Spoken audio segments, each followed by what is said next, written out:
Master plan हो सकता है वो आप खुद समझ सकते हैं। चर्चा में है मुंगेर, नवादा, बेगूसराय लोकसभा सीट, जहां से अनंत सिंह की पत्नी अनंत सिंह की जब हम बात करते हैं तो उनके भी चर्चा तेज है। सोशल मीडिया हो या फिर अन्य जगहों की जब हम चर्चा करते हैं तो अनंत सिंह की भी चर्चा इसलिए हो रही है क्योंकि अनंत सिंह अभी जेल में है और 2019 में इलेक्शन अनंत सिंह चुनाव लड़े थे। तो इन तीनों सीटों से अगर अनंत सिंह का साथ बीजेपी को मिलता है तो जाहिर से बात है फायदा मिलेगा।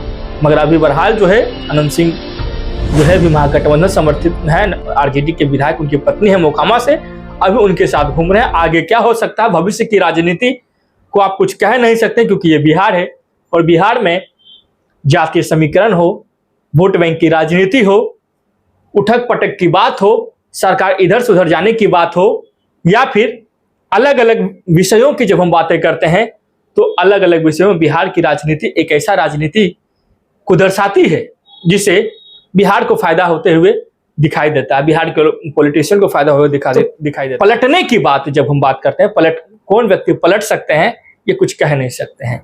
चुनाव नजदीक है और इस चुनाव के जरिए 2024 की भी तैयारी लगातार तेजी से चल रही है। तमाम जो नीतीश। नमस्कार दोस्तों, मेरा नाम केशव सिंह हुआ और आप देख रहे हैं बिहार झारखंड लाइव टुडे। जैसा कि आप जानते हैं कि 2024 में लोकसभा का चुनाव है और लोकसभा चुनाव की जब हम बातें करते हैं तो लोकसभा चुनाव में बिहार की जब लोकसभा की चर्चा होती है तो बिहार एक ऐसा राज्य रहा है 2014 से कि लगातार एनडीए समर्थित जो भी पार्टियां बिहार में रही है उसका दबदबा दिखाई देते रहा है।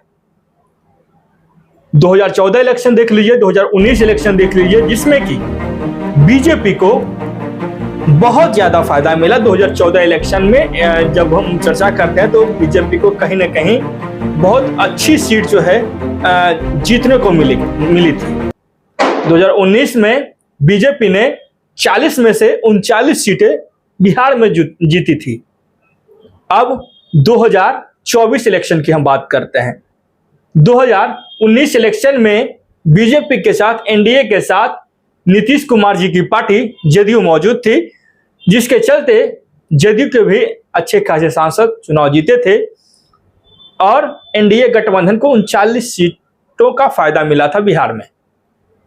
अब 24 इलेक्शन की जब हम बातें करते हैं तो बीजेपी को बिहार में 2024 इलेक्शन में क्या फायदा होने वाला है, क्या नुकसान होने वाला है, उसके बारे में हम आपको बताते हैं। 2024 इलेक्शन में बीजेपी के साथ एनडीए का सबसे करीबी पार्टी जदयू अभी तत्काल जो 2023 का समय चल रहा है साथ नहीं है। मतलब अब बीजेपी की जब चर्चा होती है तो बीजेपी बड़ी पार्टियों की जब बात करें, देश की सबसे बड़ी पार्टियों की जब हम चर्चा करते हैं तो बीजेपी अभी अकेले नजर आ रही है। साथ में जो छोटी पार्टियां जो बिहार की है उस पार्टी के बारे में हम आपको बताते हैं। तत्काल में बिहार में बीजेपी करीब 30 सीटों पे चुनाव की तैयारियां कर रही है। उसमें मुकेश सहनी की पार्टी, उपेंद्र कुशवाहा की पार्टी और आरसीपी सिंह जो जैसे लोग जो है बीजेपी के साथ में है। जब रामविलास पासवान की पार्टी की जब हम चर्चा करते हैं तो रामविलास जी के पार्टी में 2 गुट बन गया है। उन दोनों गुटों की जब हम चर्चा करते हैं तो 2 गुटों में पहला गुट जो है रामविलास जी के भाई पशुपति पारस जी का गुट है और दूसरा गुट उनके बेटे चिराग पासवान का गुट अलग चल रहा है। ये करीब 3 से 4 पार्टियों की बात करते हैं। उसमें ताजा जो नई पार्टी है महागठबंधन से जो अलग हुई है वो जीतनराम मांझी की पार्टी है। अब जीतनराम मांझी जी की पार्टी से आने से बीजेपी को क्या फायदा होगा वो आप भी समझ सकते हैं।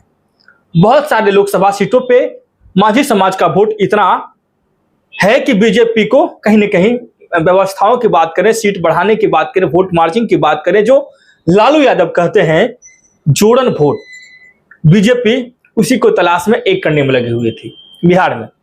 वो शायद जो मुख्य पार्टियां हैं बिहार की, छोटी छोटी जो पार्टियां हैं, चाहे वो रामविलास जी की पार्टी हो या फिर जीतनराम मांझी जी की पार्टी हम हो या वीआईपी पार्टी की बात करें या उपेंद्र कुशवाहा की पार्टियों की बात करते हैं, तो करीब 5 पार्टियों का साथ बीजेपी को दिख रहा है लोकसभा इलेक्शन में।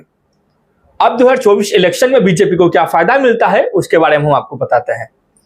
अगर नीतीश कुमार साथ नहीं रहते हैं तो बीजेपी को मशक्कत करना पड़ सकता है, क्योंकि नीतीश कुमार जी भी ये जानते हैं कि जिधर हम रहते हैं उधर पलड़ा थोड़ा भारी रहता है। भले वोटों की बात करें, जब जोरन वोटों की चर्चा करते हैं तो नीतीश कुमार के साथ कुछ ना कुछ अटैचमेंट दिखता है उन वोटरों का, जिससे बीजेपी को हमेशा फायदा होते हुए दिखाई दे रहा है। अब 24 इलेक्शन में आगे का जो पल रहा होगा, जो मुख्य सीटों की चर्चा हम करते हैं उन सीटों के बारे में हम आपको बताते हैं। वो सीट जो है मुंगेर हो गया, नवादा हो गया, जमुई हो गया, गया सीट हो गया, हाजीपुर सीट हो गया, बेगूसराय सीट हो गया। इन सब सीटों में कहीं ना कहीं बीजेपी का दबदबा हमेशा दिखाई देते रहा है। अब इन सभी सीटों में मुंगेर जैसे सीटों में बीजेपी के लिए क्या मास्टर प्लान हो सकता है वो आप कुछ समझ सकते हैं। चर्चा में है मुंगेर, नवादा, बेगूसराय लोकसभा सीट, जहां से अनंत सिंह की पत्नी अनंत सिंह की जब हम बात करते हैं तो उनके भी चर्चा तेज है। सोशल मीडिया हो या फिर अन्य जगहों की जब हम चर्चा करते हैं तो अनंत सिंह की भी चर्चा इसलिए हो रही है क्योंकि अनंत सिंह अभी जेल में है और 2019 में इलेक्शन अनंत सिंह चुनाव लड़े थे।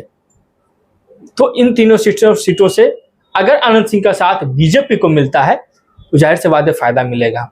मगर अभी बहरहाल जो है अनंत सिंह जो है अभी महागठबंधन समर्थित है, आरजेडी के विधायक उनकी पत्नी है मोकामा से, अभी उनके साथ घूम रहे हैं। आगे क्या हो सकता है, भविष्य की राजनीति को आप कुछ कह नहीं सकते क्योंकि ये बिहार है और बिहार में जातीय समीकरण हो, वोट बैंक की राजनीति हो, उठक पटक की बात हो, सरकार इधर से उधर जाने की बात हो, या फिर अलग अलग विषयों की जब हम बातें करते हैं तो अलग अलग विषयों में बिहार की राजनीति एक ऐसा राजनीति को दर्शाती है जिसे बिहार को फायदा होते हुए दिखाई देता है, बिहार के पॉलिटिशियन को फायदा हुए दिखाई देता है।